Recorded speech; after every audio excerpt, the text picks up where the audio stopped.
FedEx full, we commanding the block. Burgundy and gold, got the city on lock.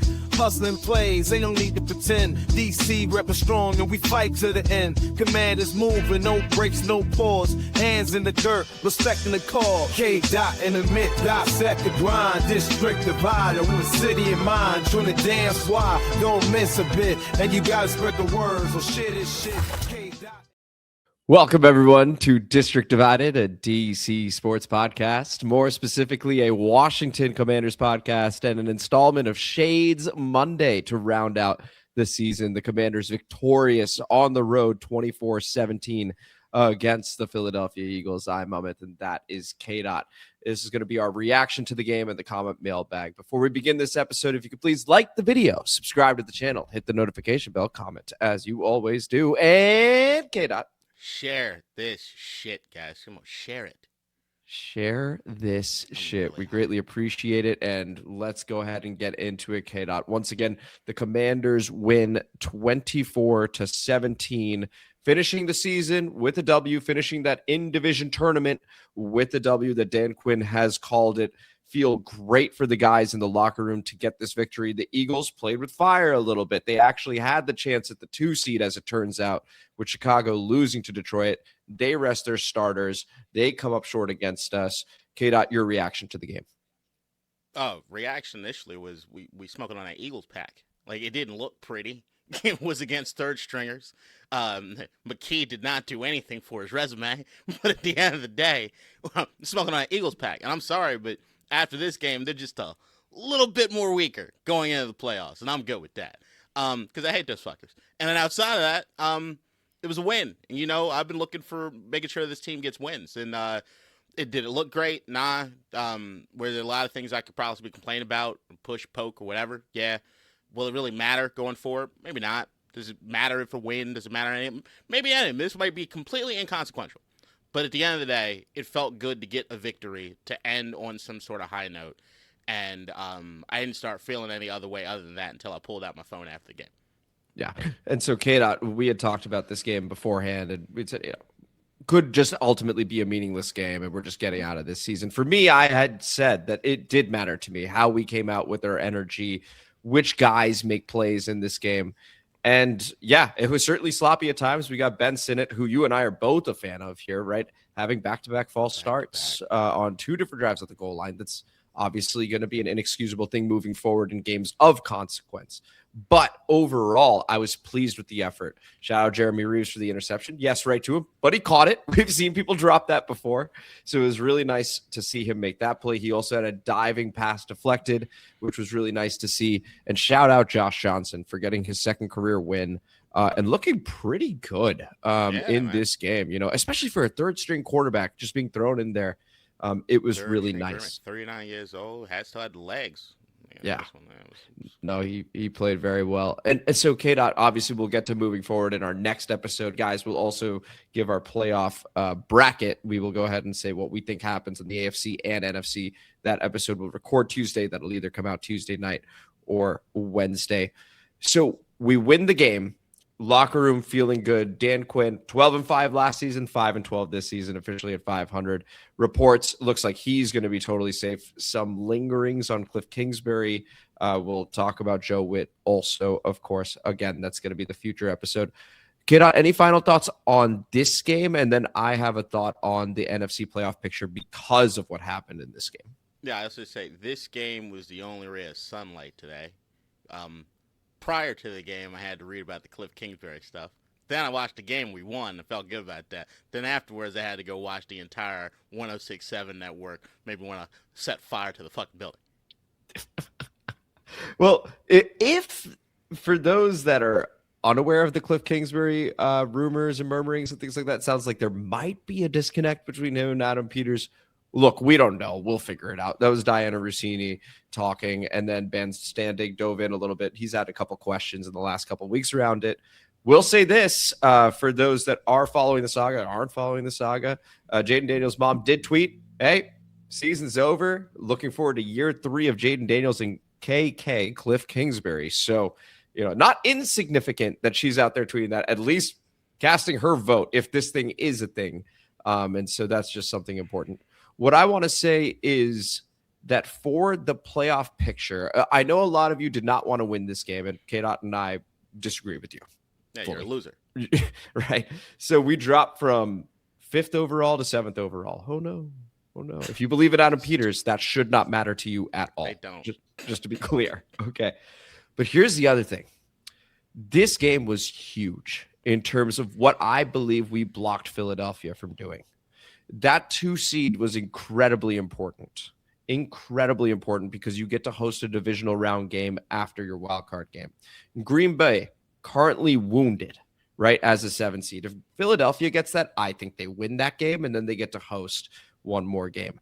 Instead, now Chicago has to play Green Bay. Seattle beats San Francisco. If Green Bay ends up beating Chicago, because they know they've owned them the whole time, they'd love seeing Chicago, a team that just tried to get the 2 seed, lost doing it, ends up getting it anyway. So they're backing into the playoffs. Well, now Philadelphia's road just got so much harder because we took care of business, right? So, like, you guys got to think of it this way instead of just draft position. It's not just about us. This is the NFC East. It is very, very important that we hurt our division rivals as much as possible. Dropping down 2 spots, getting a W to round out the season, and making sure that they have a much harder path, worth it. Worth it every single day of the week and twice on Sundays. That's my thought on that. I am thrilled with this win. Much, much more than I think most people are, K-Dot. This was a huge win, in my opinion. I love that you put that spin on it. I love the it's true. It is. No, I'm true. not. Here's the thing. I don't even disagree with any of the you're saying. I just think that the audience in which you're talking to in that particular statement, I think I can simplify, but don't be a fucking loser. Yeah, that's pretty much it. That is pretty much it. Don't be a fucking loser. Get the wins. Celebrate the wins. These are short seasons. Live it up, man. Trust Adam Peters. Trust Adam Peters. And if you do, then dropping from 5 overall to 7 overall, not going to be a problem. This is a deep draft. We're going to get into this over the course of the offseason. But the top 10, everyone knows, is already loaded. We're in it. So that's very, very important to know. K-Dot, final thoughts on this game before we move to a short comment mailbag. Can't wait for Raheem Morris to be our defensive coordinator. Yeah, which is very much on the board. Once again, we will get to all of this in the offseason, and we go ahead to the comment mailbag featuring an intro from Who Knows. Go ahead, K-Dot. And now the District Divided Comment Mailbag. Why don't we go ahead and begin with the Nathan Perry shout out and shout out Ref the District as always. Finished the season with a W and made Philly's playoff path a little more difficult. Shades Monday. Nathan, 100% in agreement with you. K-Dot, your reaction. That's why we missed Ref the District. We got way too many Grant Paulsons. Okay, I'm glad you called him out. Like, those tweets are some of the dumbest tweets I've seen. I'm saying I don't disagree. I understand the logic. It makes sound logic. It also makes you a fucking loser.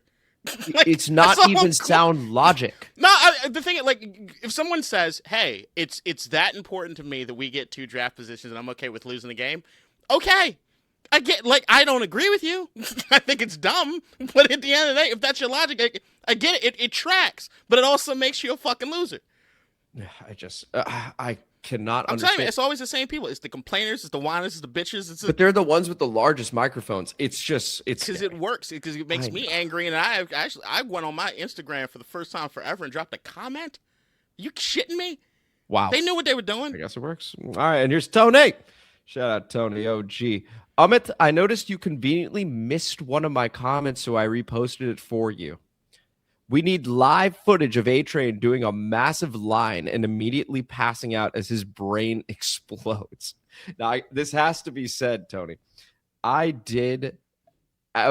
we wrapped up the episode, posted it to YouTube, I did immediately see that we missed your comment. So I, for one, apologize. And 2, if you were to ever see that, this game, okay, it means so much to me that Philadelphia's path got that much more difficult. This would have been a pretty strong candidate for doing exactly that. K-Dot, your reaction. I was trying to see if I already uploaded it because I got them. Okay, yeah. They exist. That is terrifying. It's like the Epstein files. Here's Tony again. If you're referencing Tirico's 1991 interview where he said, "In my whole family, there's nobody I know who is black," then I guess he's just Italian. If that ain't it, I got nothing. Help a brother out. K-Dot, you want to shed light on what you were talking about with Tirico? That's not enough. That story's not enough. It appears it's not. All right, I'm just saying. Just dwell on it. Here's Vindo, another OG. Thanks You for ever the see the movie clarity. True Romance? What'd you say? You ever see the movie True Romance? No, of course not. You know me. You know how I know you're part eggplant? No, I'm sorry. Now I have to see it just to get that. Because your grandmother, she fucked a bunch of... Great movie. Quentin Tarantino wrote it. There's a reason this is our shortest episode. Here's Vindo. OG. Thanks for the clarity, K-Dot. This is a 3 to 5 year process to become contenders, not be contenders, if that makes sense. All this experts talk about win now on a rookie contract QB, and I understand that, but like, what about just hitting on 40% of draft picks? What about stay patient and not overreaching for one season? Injuries happen, right? And this team isn't even that bad, to be honest, but the losses look so bad that everything was off the table. K-Dot, your reaction to that? The reason that today is so hard is that it feels as though what we're about to experience right now is a mass overreaction by everyone as to what happened this season. I do agree with you there. We round out the comment mailbag with Rennell Winchester. Shout out. I definitely want the Commanders to ball out this last game. When I was in track, I would have to do laps if I didn't run strong 10 yards past the finish line.